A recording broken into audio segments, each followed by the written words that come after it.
Hello, I'm Marcus Railton, and this is the ScotsCare podcast. ScotsCare is the only charity dedicated to helping disadvantaged Scots in London through a range of support, including mental health therapy, financial grants, advocacy, sheltered housing for older Scots, job coaching, social events, befriending, and support for children and families. The charity's been running for 400 years to help break the cycle of poverty experienced by some Scots in London. In this series of the ScotsCare podcast, I'll be chatting to celebrities and supporters of the charity that have forged a life often away from Scotland and about the ups and downs that can bring. My guest on the podcast today is a man for all seasons. He's Colin Maclachlan, a former SAS soldier who has seen combat in some of the toughest parts of the world. Since leaving the military, he has become a worldwide motivational speaker, star of Channel 4's SAS reality drama Who Dares Wins, and his autobiography has already sold over 10,000 copies on pre-order sales. ScotsCare. Hi Colin. Good morning. Thanks for joining us on the ScotsCare podcast. I really appreciate it. Not at all. Absolute pleasure. When I was doing research on you, in a number of different places, it says the granite-faced Scot. And you're actually a very handsome man. I'm not sure that does you a fair justice. No, I'd agree with the granite face. I think a lot of people think I have that typical Scottish scowl, the eyebrows and the top, the sort of top of my head. So no, I prefer rough and rugged than handsome. I'm definitely not a pretty boy. Well, maybe it's the weather we've all had to endure most of our life. Because I'm sure I can look at people and go, they're Scottish. I can tell they're Scottish. Yeah, it's funny. Some people have like a Scottish look about them, and you can almost tell there's going to be a Scottish accent coming just from looking at the face. Where did you grow up? Did you have an average childhood? So I grew up. You probably wouldn't know the area, but it was around Auchengray, Wolfords, Tarbracks. The nearest place would probably be Carnwath. Is that East Coast? No, it's kind of just on the borders of Lanarkshire. And okay, yeah. Bigger would be the local high school. That's where I went. So yeah, my childhood was it was kind of. It was probably troubled would be the sort of roundabout way of putting it. There was a lot of trauma going on there, a lot of bits and bobs, the children's panels, social workers, supervision orders, and I've kind of come full circle now where I sit on the children's panel now, which I think is probably I think it's always good to sit on the panel having been on the other side and knowing what's probably going through the mind of some of the young people that are sitting on the other side. And what age did you go straight from school into the military at quite a young age then?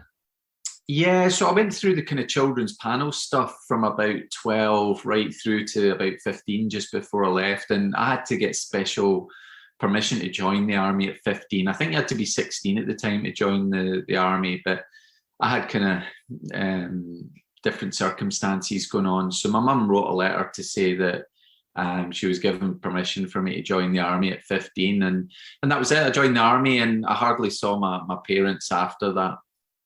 And when you joined up, was it just a way out, or did you at that point, even at 15, did you have an end goal for what status you wanted to reach or what rank you wanted to reach, or was this just the first part of your life where you weren't thinking about that very much? Yeah, I think, I never really wanted to join the army. A lot of people did at that time, and most little boys like running about with guns and stuff, and their little twig that was a rifle. But no, for me, it was just an out. It was a way out the house, and I was offered, you can be a doctor, a dentist, or a lawyer. That was my mother's choices for me at the time. And none of those really appealed. And you don't really know what you want to do as a 14, 15-year-old kid. So I got dragged along to the careers office, and that was the last option for me. And I remember sitting the tick test at those times that you did, and I equaled the highest that they'd ever got at Bathgate careers office. And so the guy said, look, you can join whatever you want. What's And I that, remember Colin? What's the tick test? I don't know what that is. it's like the little I don't know what they do now, but at the time they had a little screen, and then you just ticked what you thought was the right answer All right. on the screen, and then you were given a mark at the end. So it was a mixture of stuff. So I probably wasn't on the same level as any kind of uh, traditional test. It was probably a very broad standard of maths, English, puzzles, grammar, and you just had it was multiple choice, and it was more about speed, how quick you could get through them gave you the higher mark. And I've always been quite good at those, kind of management consultancy type stuff, the sort of tests you would sit for going for the big four and stuff like that. So yeah, I sat this tick test, and I didn't really know what I wanted to do, but I remember looking around the careers office, and there was all these pictures of different people in the military. And there was this picture of it was a guy, he was in like a blue sort of short sleeve shirt, and he was all tanned, and he was hanging off this radar dish in Hong Kong. And I was like, I'll be that guy. And I remember the careers office guy going, well, that's the RAF, and it's a telecommunications systems analyst operator. I still remember it now from a 15-year-old kid, and I thought, that title sounds so grand. And I said, I'll do that. And he said, well, it's a year's waiting list and then 2 years training. And my mum said, nah, he's got to be out the house by the time he's 16. So I got signed up into the Royal Scots a week later. And how did it fit for you when you went in? Because sometimes, my son Noah, he's 13, he's in the cadets, and do you know what? I love him to death, but sometimes I think he likes playing toy soldiers. I don't think the reality of the situation really kicks in. He takes pride in his boots, and he takes pride in his beret, and he loves the routine, but I don't think he gets the reality of what it's about. And I just wonder, when you joined at 15, did it fit for you, or was there a culture shock thinking, shit, this is the real world? Yeah, there was definitely a culture shock. I was the youngest there. I was quite small. I had to grow up quite quick. And then back in those days, when you joined up in the 80s, there was a lot of, it was strict punishment. You guys and people, they would just dish out the odd slap and the odd punch if you never got things right. Things have obviously changed now, and rightly so. But back then, it was quite harsh. Some of when you went through training, but I think even if you're in the cadets and you're growing up at that age, I think there's things you take from it. You don't necessarily have to be the model soldier or even have aspirations to join the military. I think some of the things that you learn, whether you're in the cadets or the scouts or you're part of an organization or you do the Duke of Edinburgh, I think there's other stuff that you get from it. So I always think there's always positives, there's always things that you'll take away from that. And certainly, well, that was the saviour of me. If I hadn't managed to join the army or get into the army, I'm not sure where my path would have led, because I think once you go to home, your chances of success in life just statistically go down. So it was the kind of saving of me, but it's not for everybody. And when you join the army and you go in, and I presume you go into the infantry, is that right? Yeah. And so the gulf between where you ended up, at the top as part of the SAS. So where along that line do you realize what you're capable of, that you can go the extra mile, that you can be the best or the best version of you? It's a good question. I think probably the end of training. I think even though it was only a year, I think when I first walked in, I knew nothing about soldiering. I wasn't interested in soldiering. I didn't even have a junior rank. People were like junior corporals and sergeants and sergeant majors. I had no real aspiration. I finished as a junior private. I didn't even get a lance corporal. But one of the sort of light bulb moments, I think, was at the very end of that year. You have a set of army tests, and it goes towards being sort of combat infantryman prize. So basically the best soldier, the best infanteer. Now, I always found I was a kind of good all-rounder. So I wasn't the fittest, I wasn't the best shot, I wasn't the biggest, I wasn't the best at tactics, but I was probably top 3 in them all. Yeah. And so I found myself at the end of it in the finals of this combat infantryman. And then I got right down to the final two. And it was a guy called, I think his name was Bannerman. He was a Gordon Highlander. And he was the kind of model soldier, you know, big unit, typical Highlander. And he was he was like me. He was pretty good at most things. And I remember we were sort of neck and neck all the way through. And then we had our final assessment. And at this point, we're both neck and neck. And we get given their final task is to go along this route and take out the enemy. And we just get told, pick whatever route you want and off you go. And he went off and he went along the sort of ridge line. So he ran along the top and took out all the targets. You don't know what your final score is until the end. And I thought, well, that's that. He's skylined himself. He's up on the high ground. And I'll just go through the river and I'll pop up every now and again and take out the targets. And whenever there's water, water's always the right answer as an infanteer, you know, get in the stream, get in the puddle. So it was, you know, so I just run up the stream, popping up, hitting the targets. And at the end, they added it up and we both hit the same amount. So it was like 20 out of 20 targets. So they said, well, we're going to base it on ground and we'll give it to Bannerman because he was in full view of he could see the targets the whole time. There was times when you were in the water, you couldn't see the target. And I remember at the time, even as a 15-year-old kid, thinking, that's not right. Like, if this was war, I'd do exactly the same thing. But I just let it go. But I think it was the turning point in me because I thought I can compete, even though I'm smaller, I'm whatever, I can compete with people and I can be a good soldier, regardless of what other people think. And that's kind of followed me throughout my life, not just for the military, but for other things. I faced quite a lot of rejection. We'll maybe come on to it later in terms of finding jobs, getting into education and stuff like that, going for TV jobs and stuff. And I think you get used to it and it doesn't affect you as much. I still get affected by things like being disappointed in people sometimes or things that aren't right. I've got this thing about trying to fix them. But I think that set me up nicely for a military career in terms of having the self-confidence that I could compete regardless of what other people's opinions were of me. It could be Sunday football or Monday piano lessons. Whatever a child wants to learn after school hours, ScotsCare has grants to help cover costs. Parents can't always find the funds for those extracurricular pursuits, but there's a good chance ScotsCare can. It's interesting. I get that when I think more and more I get disappointed in maybe not other people, but just the world. It's a difficult place at the moment. But do you feel, you're in your 40s now, do you feel comfortable in your own skin? Are you happy who you are these days?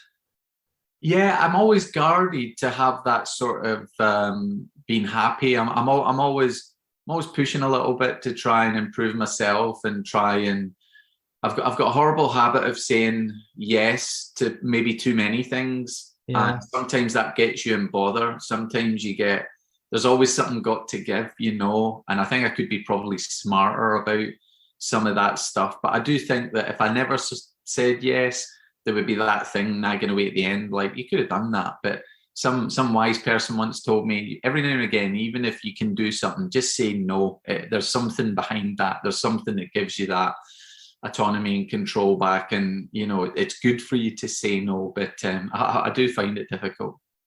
Even with all the training, is fear still healthy? Is that more likely to keep you alive rather than just smashing through? Yeah, absolutely. And sometimes I have to kind of put it in. So when I do my talks and I talk about stuff, sometimes I deliberately put in a slide that talks about fear. And I say, no matter how many times you've been in combat, no matter how many times you stand up and speak publicly, no matter how many times you jump out an airplane, there's always an element of fear. And I would never want that to go away. I would never want to be fearless, because we don't want fearless people, and fearless people can be quite rash, I think. But sometimes that's kind of how I measure bravery in a way. It's not how fearless you are. It's actually how scared you are, but how willing you are to keep going forward. And one of the things that always helped me go forward rather than backwards, even though I wanted to, I'm a human being, was the consequences, because there's consequences to going this way and there's consequences to going this way. And the consequences to going this way are quite short. You'll normally find out in the next few seconds or minutes how that's going to go. But if you go that way, you can take those consequences with you for life. So that sometimes helped me when I've needed to be brave, or, I've needed to, try and overcome fear. But I've always had it. And I think it's quite healthy. And I think when you've got that element of, might not even be fear, it might just be apprehension about things, it makes you do your due diligence. So if I'm going to speak publicly, I'll make sure that, I've rehearsed, I know the time, I've done the slides, I've aimed off for questions, I'll rehearse it, even no matter how many times I've done it, so that, I'm more confident myself. I'm more brave when I step out there because I've done everything I can. Everything else is out your control. Well, I suppose, yes, you're right. You prep what you can prep. But in a military situation, you were taken hostage in Basra. I mean, that must have been terrifying, just from a human point of view. Yeah, I think always the most terrifying thing about stuff is when there's no control. I think when there's an element of control about things, there's an order. I think that actually is better. I think once things become mob mentality, or there's this sense of no one's in control, anything can happen, you can just be sort of torn limb from limb, I think that's scarier. I think there's something, it doesn't give you that warm fuzzy feeling, but I think there's something better when there's an order and there's a process. And I think that I always felt safer in those situations than when things just broke down, because then you thought all bets are off, anything can happen. Yes, I understand that. When I knew I was speaking to, I spoke to 3 guys I know, all ex-military, and I said, "Oh, I'm speaking to Colin Maclachlan there," and they went, "Oh yeah, we know who you are, the SAS guy." And I think in my ignorance, I said, "What would you ask Colin?" And I thought they'd say, "Oh, ask him about the SAS this, or ask him about being in Sierra Leone, or ask him about a certain combat situation." And all 3 guys came back separately and said, "Ask him about PTSD." Is that? Can we talk about that? Because that's something you talk about quite a lot.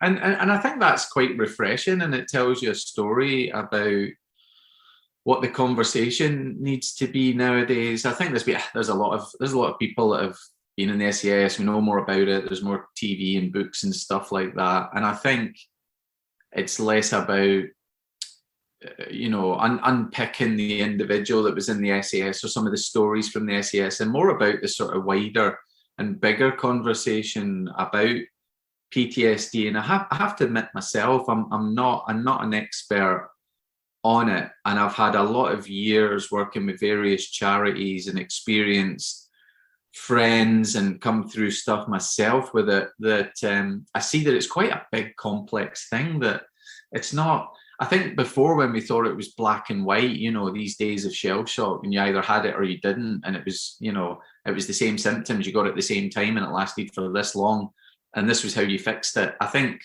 we've come a long way since then, and we're probably not there yet, but I think we understand it better, and I think we can probably do more to prevent it now. And I think that's the biggest thing for me. I think the biggest travesty is that we have all these combat stress, help for heroes, who dares cares.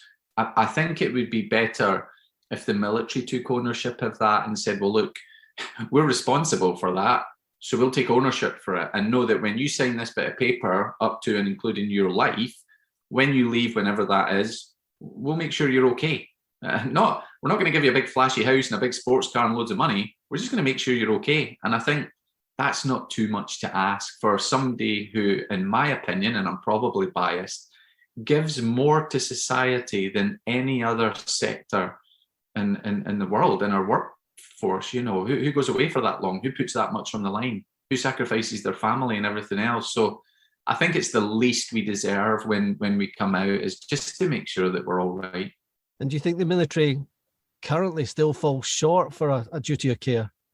Yeah, massively, and I can see why. It's a big burden for them. It's a lot of people that at any time could have any amount of issues, that it's quite complex and quite hard to get under the weeds of and make sure they're okay.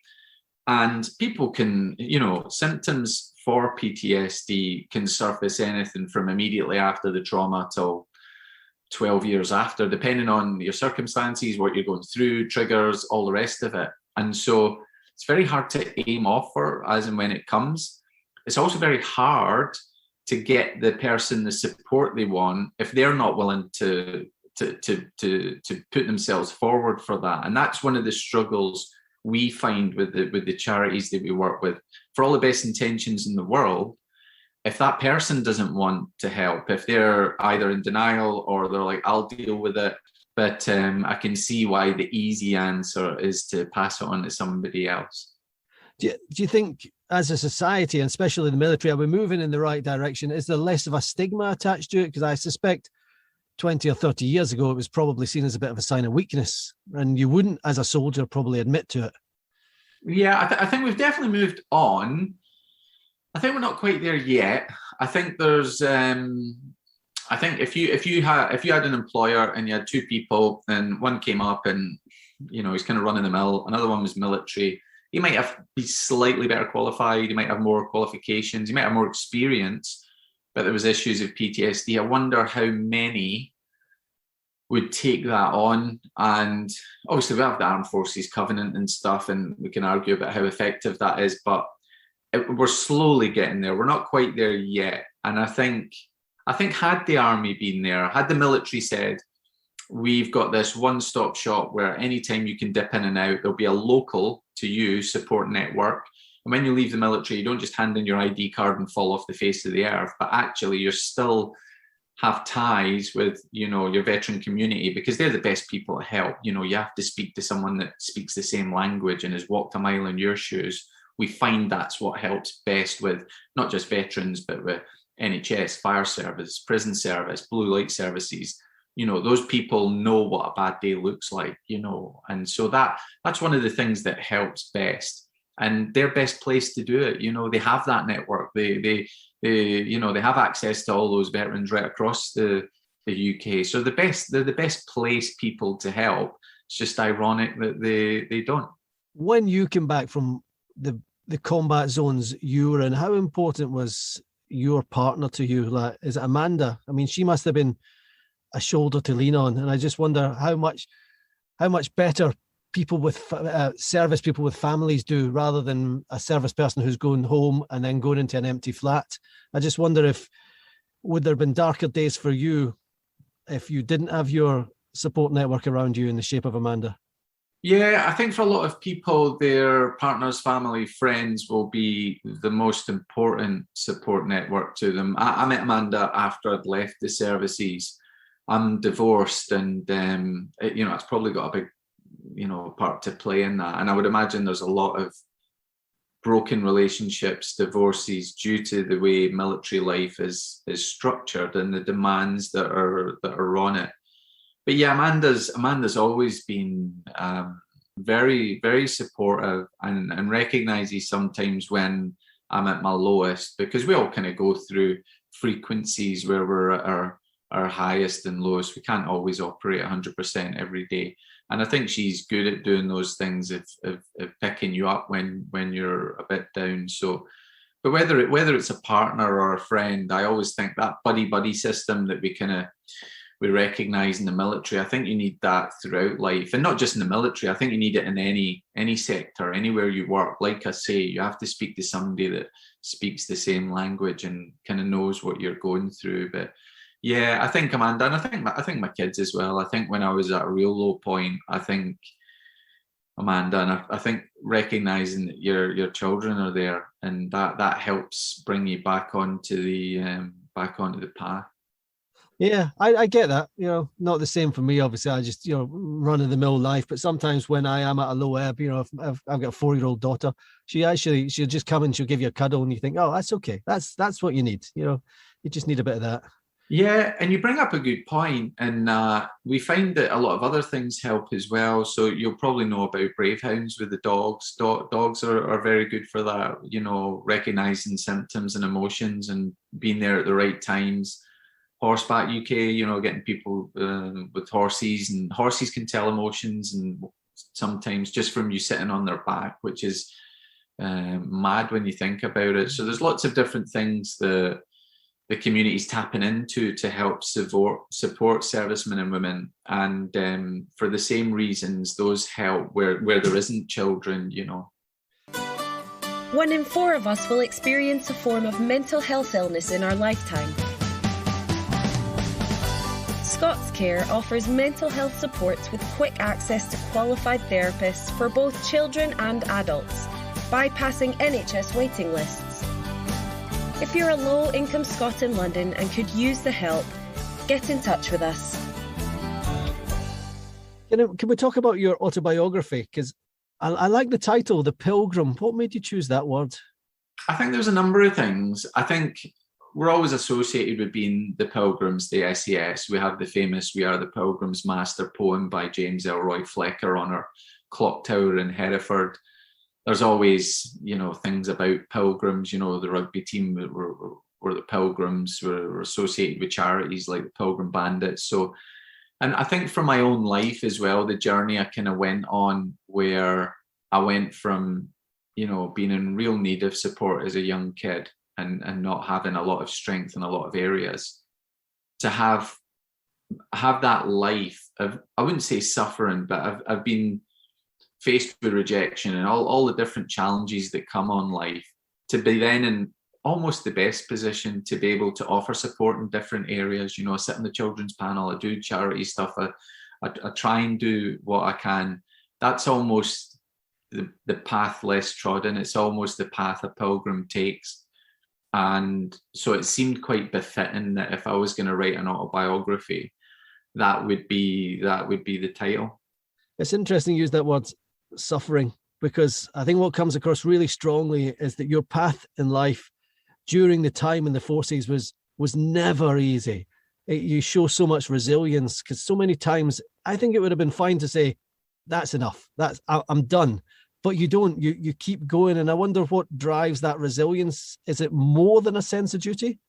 Yeah, I think it's funny. When COVID came along, I kind of reset all my goals I had, and I wrote a book on resilience, and it's just kind of waiting there for after the autobiography. The autobiography isn't actually released. You'll see on Amazon it's a bestseller, but that's only because if it goes through so many pre-sales in a month, it becomes a bestseller. So I think it had sold 10,000 copies before it was released, and so Amazon called it a bestseller. But it literally just got the green light, and that was verbal EPAW from the MOD last week. And it's still subject to the written official EPAW once I give them the front cover of it. So it's been a long, painful process, part of the Pilgrim's voyage, but it's probably taken the best part of 10 years to get it officially signed off. And I think it could have been easier had I been willing to leave out lots of it, but I was prepared to stay in the fight. I was prepared to suffer.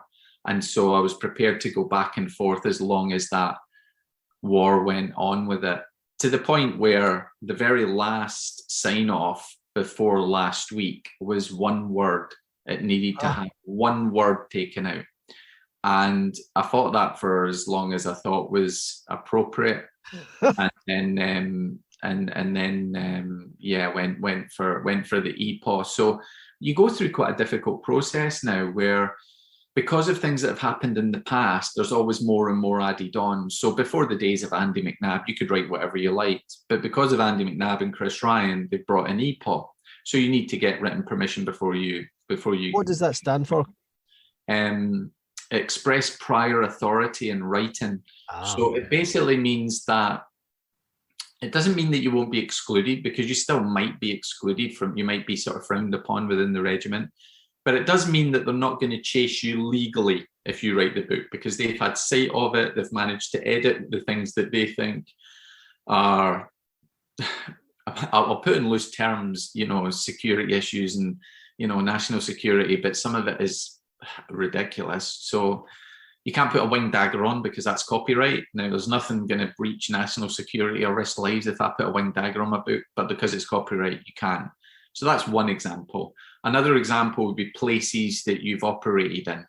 So it's kind of well documented. I've been on television before saying I've operated in Iraq and Sierra Leone and all the rest of the places. But you can't say that in a book.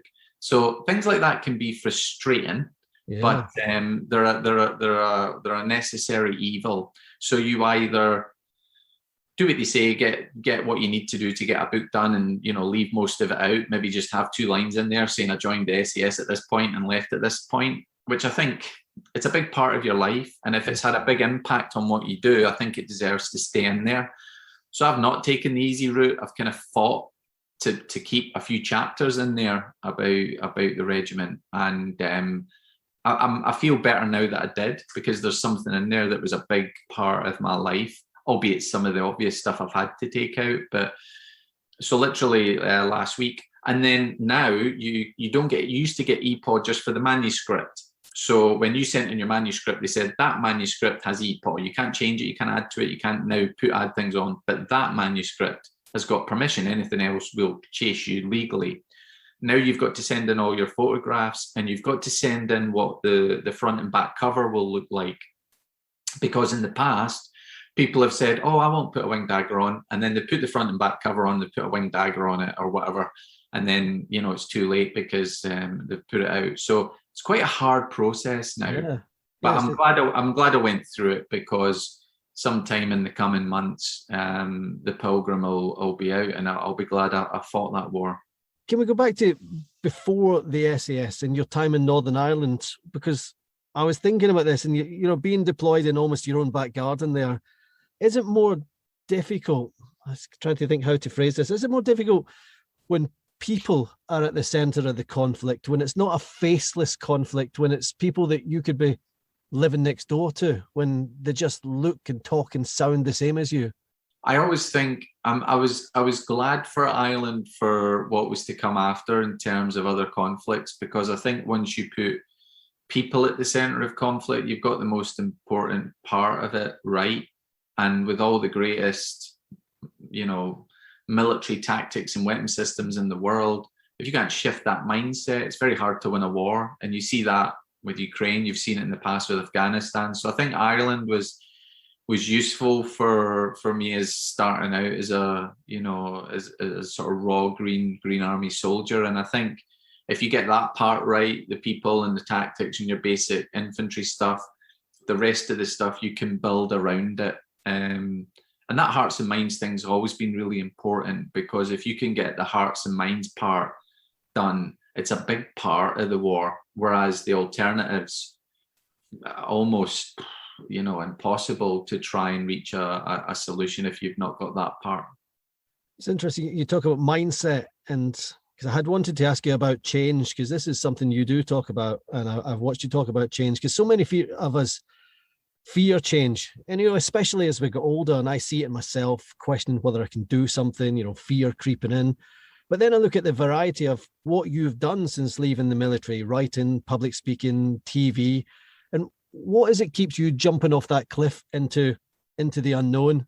Yeah, and I think change is normal, and I think we have a kind of built-in inherent fear of change, and that's a safety thing. It's a normal thing. If we didn't have that, we should be worried. If we're just going to jump from one thing to the next without any sort of consideration, we'd be quite, it would be quite a dangerous place to be. But I think I've gained confidence through doing different things, and I think that ability to at least try it and then say, I can park that, and at least the knowing's better, at least the knowing that that's for me or it's not is better than the alternative of not knowing, regardless of how it turns out.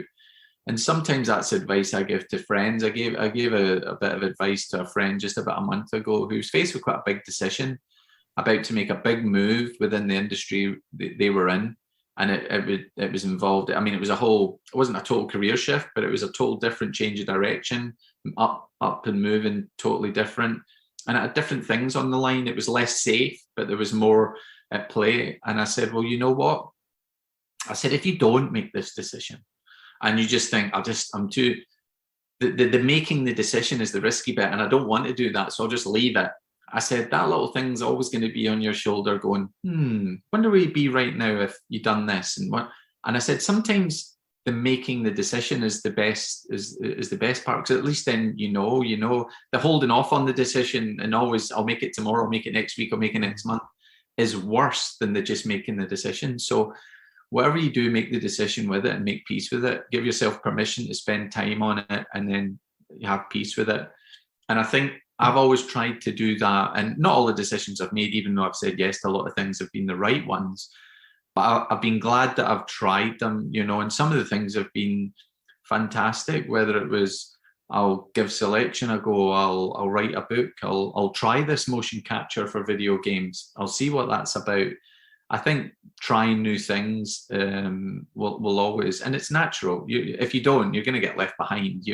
That's definitely not the right answer, is just to go, well, this is what I'm safe with, so I'll just stay here, because the world moves and it's moving ever quicker. And so we've just got to jump on and off when it suits us. You mentioned motion capture there, because I did read that you had done that.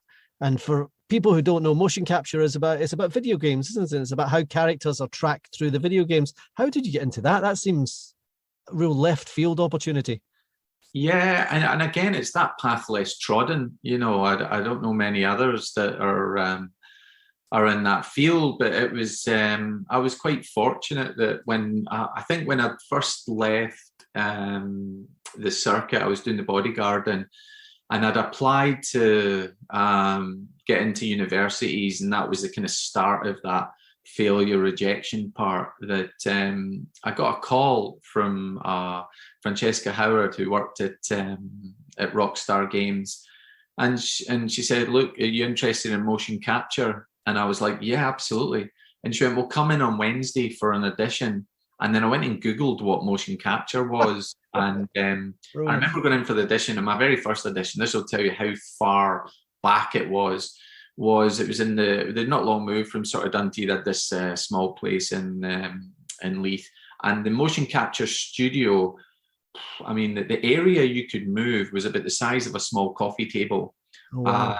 And it was on the same floor as where, all the wee nerdy guys were working away on character animation and designing sets and, doing the codes and stuff like that. So it wasn't a separate area. And they said, right, Colin, we've got this scene where we're going to give you this baseball bat, and you've got to interrogate this person on a chair. They had like this life-size dummy strapped into a chair.